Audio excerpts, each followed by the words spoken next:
So hey, what's up guys? Today we're going to talk a little bit about what we think, or at least what I think, about the Xbox Elite Controller Series 1 and Series 2.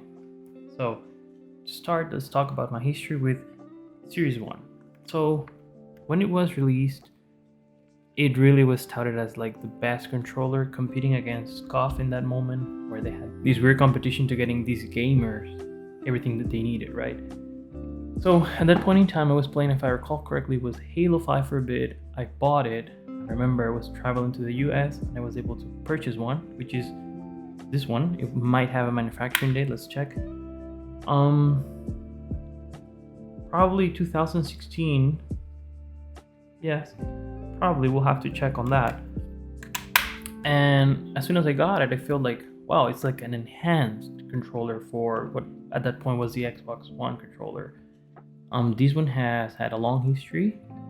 It broke on my hands at 30 days. The short trigger, so when you put it here, the short trigger, it just broke off. Apparently I hit it too hard.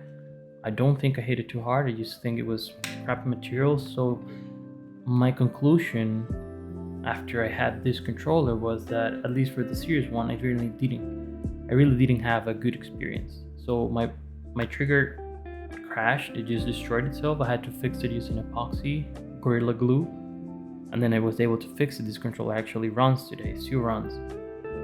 I had to replace the joystick potentiometer, so whatever is under this cap, I had to desolder it and put a new one and then solder it. The joystick never felt the same at all.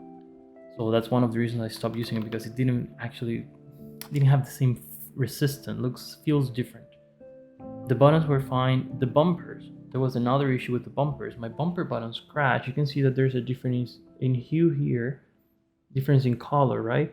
That is because these bumpers are completely brand new. I had to replace them myself. So as you can see, this controller, in about 6 months of use, you had already trigger, bumpers, joystick. It was not really good. The inclusion of the paddles, amazing. They work fine. They really increase your gaming opportunities, and they increase your controller play to another level. So that's the point I want to touch.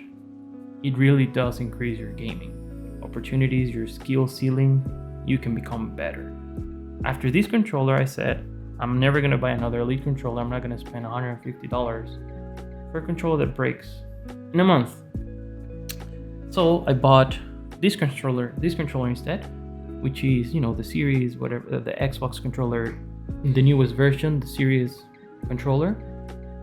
And what we can get from here is that this is a very good controller. It's a little bit smaller. I feel it. I like it.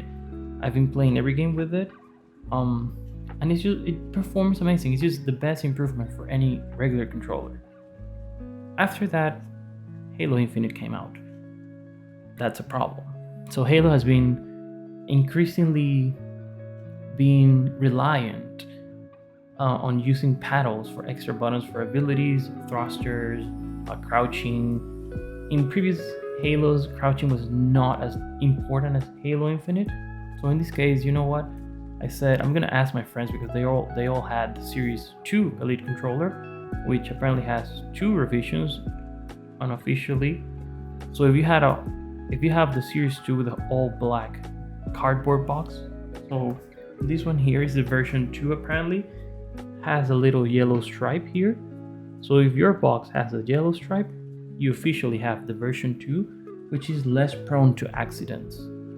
If that's the case, so I got my Elite Series 2 controller.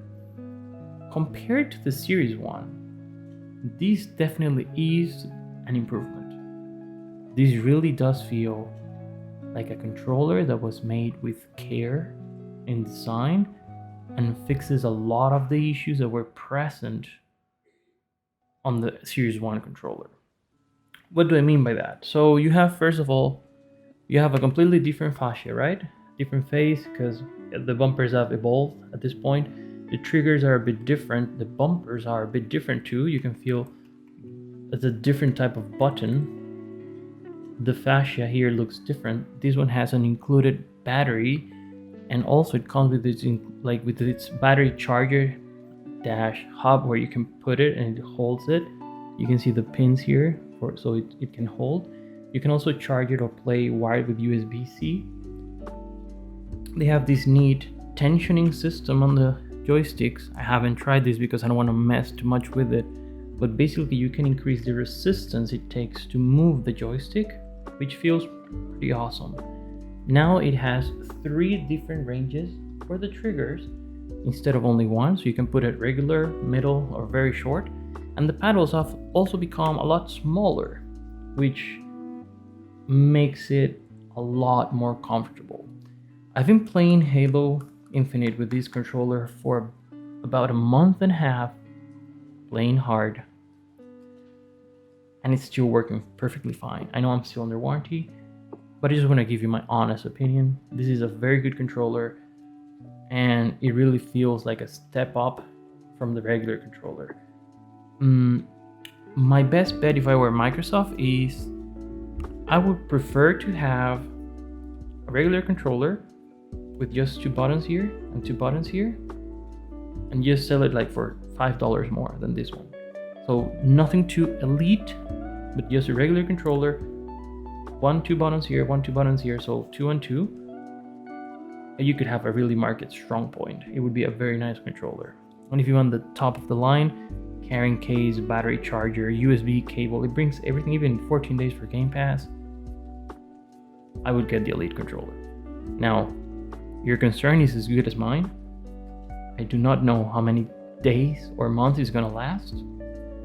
I do hope that Series 3 has an interchangeable potentiometer, so basically you can remove the whole component and replace it. If that's the case, it would be the best controller ever. So, see you on the next one, guys. I hope that you enjoyed today, and if you like, follow and subscribe. This is my main channel. Take care. See you in the next one.